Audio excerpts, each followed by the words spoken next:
Let's talk synchronicity. Today we're diving into the intriguing concept of synchronicity, first introduced by the Swiss psychologist Carl Jung.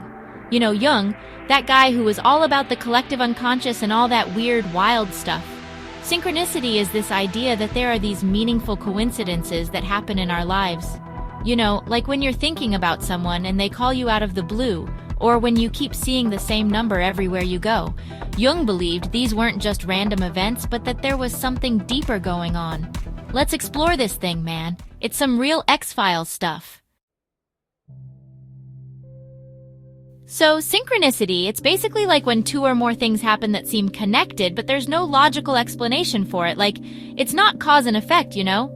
It's more like the universe is trying to tell you something. It's these weird coincidences that make you stop and go, whoa, what are the chances? It's like the universe is winking at you. Jung, he called it a causal connecting principle, which, you know, is a fancy way of saying we don't really know what the hell it is, but it's definitely a thing.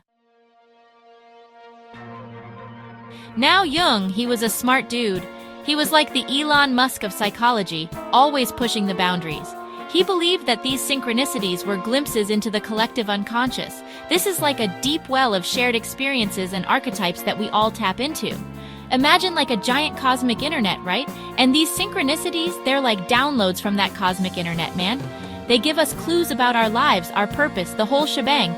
Jung believed that by paying attention to these synchronicities, we could learn a lot about ourselves and the world around us. We've all experienced synchronicity, even if we didn't realize what it was at the time. Like, you're thinking about an old friend you haven't seen in years, and bam! They call you out of nowhere. Or you keep seeing the number 1111 everywhere you look, or maybe you're struggling with a decision, and then you randomly open up a book, and it has the answer you've been looking for. These are all examples of synchronicity, man. They're these little nudges from the universe, these signs that there's more to life than meets the eye. Synchronicity has been blowing people's minds for centuries. You see it pop up in everything from ancient mythology to modern art. It's like this secret code embedded in our culture, man. You see it in movies like The Matrix, where reality is bending all over the place. You hear it in music like the Police's album, Synchronicity. Even some scientists are starting to take notice, exploring the connection between synchronicity and quantum physics. It's like we're all connected in ways we're only just beginning to understand. Of course, not everyone buys into this whole synchronicity thing. There are always skeptics, right? They'll tell you it's all just random chance, that we're trying to find meaning where there is none. And hey, I get it. It's hard to wrap your head around something that doesn't fit into our neat little boxes of logic and reason. But sometimes, you gotta admit that there are things in this universe that we just can't explain. Maybe it's all just a coincidence.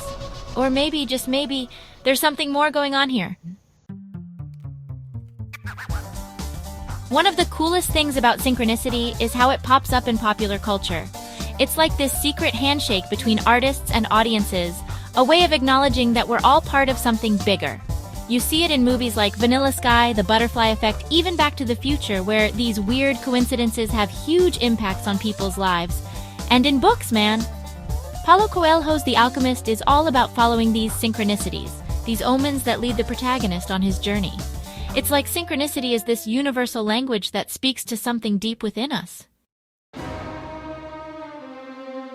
Thanks for watching. If you found this video interesting, don't forget to like, share, and subscribe for more fascinating insights into psychology and culture. And hey, keep an eye out for those synchronicities in your own life. You never know what messages the universe might be trying to send you. Stay curious, my friends.